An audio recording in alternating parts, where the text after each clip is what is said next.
শুরু করছি পরম করুণাময় অসীম দয়ালু আল্লাহর নামে, যিনি আমাকে আপনাকে এত সুন্দর আকৃতি সূরাতে এই মানব জীবন দান করেছেন। লক্ষ কোটি দরুদ ও সালাম সেই রাসূলের প্রতি, যিনি সমস্ত সৃষ্টিকে তার গর্ভে ধারণ করে এবং প্রত্যেকটা সৃষ্টিকে অস্তিত্ব দিয়ে পূর্ণ করে এই মানব জীবনে নামিয়ে দেয় বা তাদের জীবনে নামিয়ে দেয়। বিশ্বের সকল মানুষকেই আমার শান্তির বাণী। আসসালামু আলাইকুম ওয়া রাহমাতুল্লাহি ওয়া বারাকাতুহু। আজকের আলোচনা,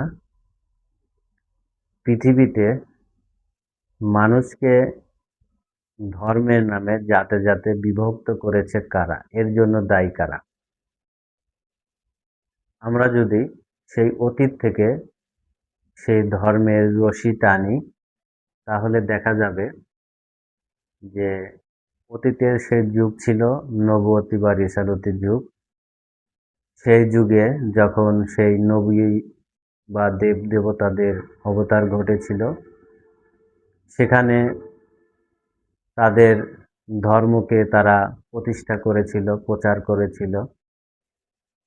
সেই প্রচার প্রতিষ্ঠার ভিতর দিয়ে আজ এই ধর্মকে ভাগাভাগি করে নেওয়ার জন্য দায়ী কি শুধু নবী রাসূলরা, নাকি এই আম মানুষ? প্রত্যেকটা জাতের একজন করে নবী বা রাসূল আছে। আল কোরআনে বলেছে, আমি প্রত্যেক জাতে জাতে নবী প্রেরণ করেছি। এখন এই জাতের কথা বলতে গেলে আমাকে জাতের পরিচয়টা দিতে হয়। জাত হিন্দু, মুসলিম, খ্রিস্টান, বৌদ্ধ এগুলো কোনো জাত নয়। এরা সবাই মানুষ, এক আদম থেকে আমরা সকল মানুষের সৃষ্টি। জাত বলতে তাহলে কাদেরকে বোঝানো হয়েছে? জাত হলো এই সৃষ্টিরা, অর্থাৎ গরু এক জাত, ছাগল এক জাত, মাছ এক জাত, গাছ এক জাত, পাখি এক জাত, এদেরকে বলা হয় জাত। এই জাতের জন্য লালন ফকিরের একটি গান আছে, আসবার কালে কোন জাত ছিলে, এসে তুমি কোন জাত নিলে, যাইবার কালে কোন জাত হয়ে যাবে। এই যে জাতের পরিচয়টা নিজেকে কিন্তু জানতে হবে। এখানে নো হিন্দু, নো খ্রিস্টান, নো মুসলিম, নো বৌদ্ধ এগুলো নয়। আমরা যে সত্যি প্রকৃতিতে ছিলাম, হয়তো গাছ ছিলাম, হয়তো মাছ ছিলাম, পাখিতে ছিলাম, এভাবে পশুকুল থেকে বিভিন্ন জাতে জাতে আমরা ওখান থেকে উঠে এসে মানব জীবন পেয়েছি। যারা সুফিবাদী আছে, যারা মারফতি তথ্য, আধ্যাত্মিক তথ্য বলে, তারা কিন্তু মোটামুটি এগুলোর উপরে ধারণা রাখে। তাহলে এদেরকে বলা হয় জাত। মানুষের ভিতরে কোনো জাতের বিভক্তি নেই। এই যে ধর্মটাকে এই মানুষ জাতে জাতে রূপান্তরিত করলো, দেখেন বিশ্বনবী হজরত মুহাম্মদ সাল্লাল্লাহু আলাইহি সাল্লাম, তিনি যখন তার ধর্মকে, ইসলাম ধর্মকে পূর্ণ প্রতিষ্ঠা করে গেলেন, বিদায় হজের সময় তিনি বলে গেলেন তার সাহাবাদেরকে, আমি কি তোমাদের পূর্ণ ধর্ম দান করেছি? তোমাদের দিন, তোমাদের ইসলামকে কি আমি পূর্ণ করেছি, পূর্ণ করে দিতে পেরেছি? সবাই কিন্তু স্বীকৃতি দিয়েছিল, হ্যাঁ, আপনি আমাদেরকে পূর্ণ ধর্মই দান করেছেন। তাহলে সেই ধর্ম যদি পূর্ণ হয়, কোরআন যদি তার একমাত্র দলিল হয়, এখন এই ইসলাম ধর্মের ভিতরে কত রকমের যে তরিক, এগুলো আপনি গুনেই শেষ করতে পারবেন না। তিনি যদি এই ধর্মকে পূর্ণ করে থাকে, আর ইসলাম ধর্মের মূল গাইডলাইন যদি আল কোরআন হয়, তাহলে এত নামে নামে তরিক কেন? কেন সেদিন সাহাবারা সেই স্বীকৃতি দিল যে আপনি পূর্ণ করেছেন, আর সেই পূর্ণ করার পরেও কেন এত তরিক আসলো? তাহলে নিশ্চয়ই এই ধর্মটাকে বিভক্তি এবং এই ধর্মীয় জাল, এই বেড়া জাল তৈরি করেছে এই আম মানুষ। তারাই এই মানুষকে বিভক্ত করেছে দলে দলে, জাতে জাতে নাম দিয়েছে, হিন্দু খ্রিস্টান বৌদ্ধ এরকম নাম দিয়েছে। এর আরেকটা ইতিহাস হলো, যখন এক জাতের নবীর ধর্ম পালন করা হতো, ধরেন মুহাম্মদের আগে ঈসার ধর্ম পালন করা হতো, মুহাম্মদ এসে যখন সেই ধর্ম দান করা শুরু করলো, তখন সেই অতীতের সেই ধর্মকে যারা অনুসরণ করত, তারা এই মুহাম্মদের ধর্মকে মানত না, মুহাম্মদের কালেমা মুহাম্মদের ধর্মকে স্বীকৃতি দিত না, তারা সেই অতীতের ধর্মকে প্রাধান্য দিত। আবার ঈসার আগে মুসা ছিল, মুসা যখন ধর্মকে পৃথিবীতে প্রকাশ করা শুরু করলো, তখন ঈসা নবীর মানে মুসার ধর্ম যখন শেষ হয়ে গেল, যখন ঈসা আসলো, তখন ঈসাকেও এভাবে মানুষ প্রত্যাখ্যান করলো যে না, আমরা মুসার ধর্ম মানব, তুমি আবার কে, তোমার ধর্ম মানি না। এই যে এখান থেকে আস্তে আস্তে এই সূত্রপাতগুলো ঘটেছে। আর মূল ধর্ম নষ্ট করার মূল কাণ্ডারি হলো এই আম মানুষ, যারা নিজেদের লালসার শিকার হয়ে তারা এই ধর্মকে নষ্ট করে দিয়েছে, ব্যবসা করেছে ধর্ম নিয়ে, নিজের প্রয়োজনে এই ধর্মটাকে তারাই নষ্ট করেছে, তারাই এই বিভিন্ন তরিক তৈরি করছে। যেমন ইসলাম ধর্মের কাদরিয়া বলেন, মোসাদ্দেদিয়া বলেন, তারপরে তিস্তিয়া বলেন, আলফিসানি বলেন, এরকম বহু তরিকা আছে, এগুলো বলে শেষ করা যাবে না, অত আমার নামও হয়তো জানা নেই।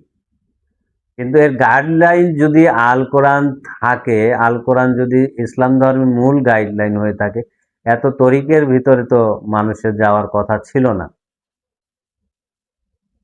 এগুলো তার পীরও কখনো বা মসজিদও কখনো বলেনি যে তোমরা এই কোরআনের বাইরে যাও, যদি সে সত্যিকারের মুর্শিদ হয়ে থাকে।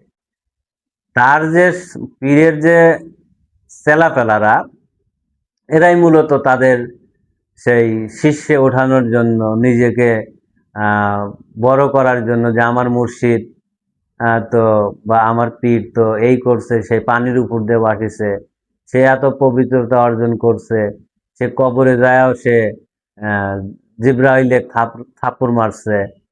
এই যে বানোয়াটি যে গল্পগুলো, দেখেন কিভাবে মিথ্যাচার করা হয়। কবরে যেখানে কোনো প্রাণ আর যায় না, কোনো প্রাণী আর যায় না, যেখানে এই মানুষের ধ্বংস হয়, এই মাটি তাদেরকে বিনাশ করে দেয়, সেটা হলো মরার জগৎ। সে মরা ভাণ্ডের ভিতর কি আর কখনো প্রাণ যায়? যায় না। যদি কবর দেখেন জ্যান্ত কবর, তাহলে পূর্ণ এই মানব ভাণ্ড দেখেন, এটাই হলো আমাদের জ্যান্ত কবর, কাবা যেটাই বলেন। কিন্তু মরণের পরে সেই মাটির যে ভিতরে দাফন করে দেয়, সেই দেহের ভিতর আর কখনো প্রাণ ঢোকে? এগুলো মানুষকে ভুল ব্যাখ্যা দিয়ে মানুষের কাছে বড় সেজেছে, এমন ভাবে তাদের নাম কামানোর জন্য শীর্ষে উঠেছে। তারা বলেছে আমাদের মুর্শিদের নাম নিলে তাদের গর্দান কাটা যাবে, এ ধরনের কথাও বিভিন্ন ইয়াতে শুনি আর কি, লিপিবদ্ধও আছে নাকি বিভিন্ন কিতাবে। তাহলে এগুলো সম্পূর্ণ মিথ্যা বানোয়াট। সত্য এটাই যে যখন যে ধর্মটা আসবে, সেই ধর্মটাকে মানুষের মেনে নেওয়া উচিত। যেমন মুহাম্মদের ধর্ম মানুষের মেনে নেওয়া উচিত ছিল। আবার এখন এটা আল্লাহর দ্বীনি যুগ, আদমকে মেনে নেওয়ার কথা বলা হয়েছে আল কোরআনে। সূরা নাসের ভিতরও সরাসরি উল্লেখ আছে, তুমি মানুষের রবের কাছে আশ্রয় চাও, মানুষের ইলাহের কাছে আশ্রয় চাও। মানুষের ইলাহ, মানুষের রব একমাত্র হযরত আদম শফিউল্লাহ। কারণ আমরা সেই আদম থেকেই আমরা এই জন্ম পেয়েছি, সরাসরি আল্লাহ আমাদেরকে এই মানব জন্ম দেয়নি। আর সরাসরি মানব জন্ম পেয়েছিল আদম সেই স্রষ্টার মূল স্রষ্টা বা আল্লাহর থেকে, আর আমাদের আল্লাহ বা আমাদের স্রষ্টা হযরত আদম শফিউল্লাহ, তার থেকে আমরা এই জীবন পেয়েছি, মার থেকে এই অস্তিত্ব পেয়েছি। এটা হলো মূল সিস্টেম। অর্থাৎ একটি গাছ, পূর্ণাঙ্গ একটি গাছ, তার একটি সময় আছে, সে ফুল দেয়, তারপরে ফল দেয়, সেই ফলের থেকে বীজ হয়, ওই বীজের থেকে গাছ হয়। এরকম হলো প্রত্যেকটা যুগে যুগে ভাগ আছে, স্তর আছে, পিতা সন্তান এরকম ভাগ আছে। তাহলে এই যে বিষয়বস্তুগুলো, আমরা এগুলো কখনো ধারণেই আনার চেষ্টা করি না। এই মানুষ এই ধর্মটাকে বিভক্ত করে এই ধর্মের ভিতরে তারা মারামারি, খুনাখুনি, রাজহানি, হিংসা তৈরি করে নিয়েছে। ধর্ম তো পৃথিবীতে, সারা পৃথিবীতে একটিই হবে। আর এক ধর্মের উপরে মানুষ যখন থাকবে, তখন পৃথিবীতে এত হিংসা, মারামারি, অন্যায়, অপরাধ থাকবে না। কে বড় কে ছোট সবাই যদি মিলেমিশে একাকার হয়ে থাকা যায়, তাহলে এই পৃথিবীতে শান্তি প্রতিষ্ঠা হবে। এই মানুষ সত্যিই সেই স্বর্গীয় জীবন পেয়েছে। তিনি, যারা এই মানব জীবনকে কায়েম করবে, তারা অনন্তকালের জন্য সেই স্বর্গীয় জীবন পাবে। আর এই জীবন পাওয়ার জন্য কোনো হিংসা নয়, কোনো অন্যায় নয়, আমাদের সবাইকে একতাবদ্ধ হতে হবে। সবাই মানুষ, এখানে হিন্দু, খ্রিস্টান, বৌদ্ধ কাউকে আমরা আলাদা করে দেখব না। আমরা এক আদম থেকে এই মানুষ হয়েছি, তাই আমরা সবাই মানুষ, এটাই আমাদের পরিচয়। আর এই পরিচয় রেখেই আমাদেরকে এই মানব জীবন স্থায়ী করতে হবে। যার কারণে আল কোরআন আমাদেরকে সঠিক পথ দেখিয়েছিল। তোমরা বিল গায়েবের উপর ঈমান আনো, বিল গায়েবের সালাত কায়েম করো, জাকাত প্রদান করো, আল্লাহর রঙে রঞ্জিত হও, প্রশান্ত আত্মা হয়ে আমার কাছে ফিরে এসো। এখানে তো ধর্মের কোনো ভাগাভাগি করেনি যে হিন্দুকে মারো, হিন্দুকে বলেনি যে তুমি মুসলমানকে মারো, মুসলমানকে বলেনি যে তুমি খ্রিস্টানকে মারো। এগুলো আমরা ক্ষমতার লোভে, দুনিয়ার ধন সম্পদের লোভে, ক্ষমতার জন্য আমরা এগুলো করে থাকি। আর এগুলো করে কখনো কেউ সেই স্থায়ী জীবনে যেতে পারে না। এই মানব জীবনে এখানেই সমাপ্তি তার, এখানেই তার সমাপ্তি। দেখেন আজকে সারা পৃথিবীতে কি যুদ্ধ শুরু হয়েছে, একমাত্র ধর্মীয় বিরোধ নিয়ে। মুসলিমরা বিধর্মীকে মারছে, বিধর্মীরা মুসলিমদেরকে মারছে। তারা যদি নিজেদেরকে চিনতো, বুঝতো যে আমিও মানুষ, ও মানুষ, কেন আমরা মারামারি করব? সে তার মতো বড় হোক, আমি আমার মতো বড় হই। এই যে রাজা প্রজার যে তফাৎটা, এই যে বড় হওয়ার যে প্রথাটা, এই মানুষই এগুলো বিশৃঙ্খলা সৃষ্টি করেছে। একমাত্র পৃথিবীতে সকল অশান্তির মূলই হলো এই ধর্ম। কিন্তু এই ধর্ম নিয়ে আল্লাহ পাক নিজেই আল কোরআনে বলেছে, তোমরা ধর্ম নিয়ে বাড়াবাড়ি করো না। যার যার ধর্ম তাকে তাকে পালন করতে দাও। যে তোমার ধর্মকে না বুঝবে, তোমার উপরে ঈমান না আনবে, তার কারণে আল কোরআন আয়াতও নাজিল করেছিলেন, লাকুম দিনুকুম ওয়ালিয়া দিন, তোমার দিন তোমার কাছে, আমার দিন আমার কাছে। তাহলে এই যে যার যার ধর্ম তার তার কাছে, এটা যদি আমরা বুঝি এবং যার যার মতো কর্ম করে চলি, এখানে দেখেন ধর্মের ভিতর কিভাবে ফ্যাসাদ সৃষ্টি করেছে। আল কোরআনে এই 5 ওয়াক্ত সালাতের কথা কোথাও নেই, কিন্তু এই 5 ওয়াক্ত সালাতের কথাটাকে নিয়ে আসলো। যদি আল্লাহর বাণী এই কোরআন হয়ে থাকে, মুহাম্মদ যদি এই কোরআনকেই অনুসরণ করতে বলে, অনুকরণ করতে বলে, ইসলামের মূল গাইডলাইন যদি আল কোরআন হয়ে থাকে, সেই আল কোরআনে কোথাও এই 5 ওয়াক্ত নামাজের কথা বা সালাতের কথা নেই। তাহলে এটা কারা প্রতিষ্ঠা করলো? যারা করেছে তারা কিন্তু এই ধর্মের ভিতরে ক্ষতি, অন্যায়, অবিচার করেছে। ধর্ম যেটা বলেছে সেটাকে তারা বাদ দিয়ে অন্যটা দেখিয়েছে। হিন্দু ধর্মে যান, হিন্দু ধর্মে এই যে মূর্তি পূজা করা কোথাও নেই। এই মূর্তি পূজা কারা এনেছে? যারা এনেছে তারা এই হিন্দু ধর্মটাকে নষ্ট করেছে। এভাবে প্রত্যেকটা কওমের ভিতরে যারা আলাদা আলাদা ধর্ম করছে, তাদের সেই জাতিরাই, এই মানুষরাই সেই ধর্মটাকে নষ্ট করছে। এই ধর্ম নষ্ট করার পিছনে সেই অতীতের নবী রাসূলরা বা এখন দিনী যুগের আদম নূরের মূল মুর্শিদ বা আমি তার ছাত্র বা সন্তান বলছি, এরা এই ধর্মকে নষ্ট করেনি। এরাই এই ধর্মের সত্য ঠিকই দেখিয়েছিল, কিন্তু ধর্ম যখন মূল গুরু চলে যায়, মুর্শিদ চলে যায়, নিজ বাস্তব জীবন থেকে যখন আড়াল হয়, তখনই এই ধর্মের ভিতরে ফ্যাসাদ সৃষ্টি করে। যারা বড় হতে চায়, দুনিয়ার লোভ, ক্ষমতা, সম্মান বৃদ্ধি করার জন্য যারা বড় থাকতে চায়, তারা এই ধর্মটাকে নষ্ট করে। তুমি ধর্ম দিতে পারো, তুমি মুর্শিদ হতে পারো, তুমি যদি তোমার মুর্শিদের রঙে রঞ্জিত হতে পারো, তোমার মুর্শিদের দিনের সাথে দিন মিশাতে পারো, মুর্শিদের রবের সাথে রব ধরতে পারো, মুর্শিদের সুরাতের সালাতের সাথে সালাত মিশাতে পারো, তুমি ধর্ম দিতে পারো। তুমি যদি সেই মুর্শিদের সঠিক জ্ঞান প্রকাশ করতে পারো, তোমার কাছেও মানুষ আসবে। কেন এই মিথ্যা, ক্ষমতার লোভ, কেন এই হিংসা, আরিবাদ, এগুলো কেন হচ্ছে? তাহলে এই পৃথিবীর মায়া যে ত্যাগ করতে পারবে না, পৃথিবীর লোভ লালসা যে ত্যাগ করতে পারবে না, ধর্ম তাদের জন্য নয়। ধর্ম মানে ধারণ করা, আর ধারণ করতে হবে নিঃস্বার্থভাবে।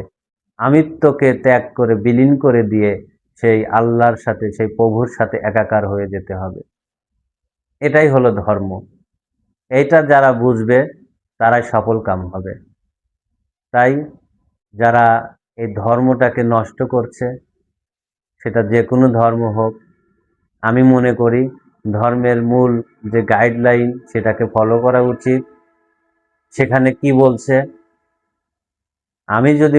আমি যদি নিজেই ধর্ম হই, তাহলে আমি তো অন্যের কথা শুনবো না, আমি আমি আমাকে তাকিয়ে দেখব, কিভাবে আমার বাস্তব জীবনে আমার জন্ম হলো, কিভাবে আমার মৃত্যু হবে, আমি আমাকে খুঁজি, আমি প্রকৃতি দেখি, এই বিশ্ব ব্রহ্মাণ্ড তাকিয়ে দেখি কিভাবে কি হচ্ছে, কেন সূর্য উঠছে, কেন সূর্য অস্ত যাচ্ছে, পৃথিবী কেন ঘুরছে, কেন চন্দ্র ক্ষয় যাচ্ছে, কেন চন্দ্র পূর্ণিমাতে পরিণত হচ্ছে, কেন চন্দ্র আমাবস্যায় পরিণত হচ্ছে, এগুলো থেকেও আমরা জ্ঞান অর্জন করতে পারি। যাই হোক, আস্তে আস্তে সমস্ত কিছু দিনের মতো পরিষ্কার করে দেওয়ার চেষ্টা করব এই মানব জাতির কাছে। যদি কারো ভালো লাগে, এই মানব হওয়ার ধর্মকে ধারণ করতে চায়, তাহলে অবশ্যই তাদের জন্য পথ খোলা আছে। এ বলে আমি আমার আলোচনা এখানে সমাপ্তি করছি। আসসালামু আলাইকুম ওয়া রাহমাতুল্লাহি ওয়া বারাকাতুহু।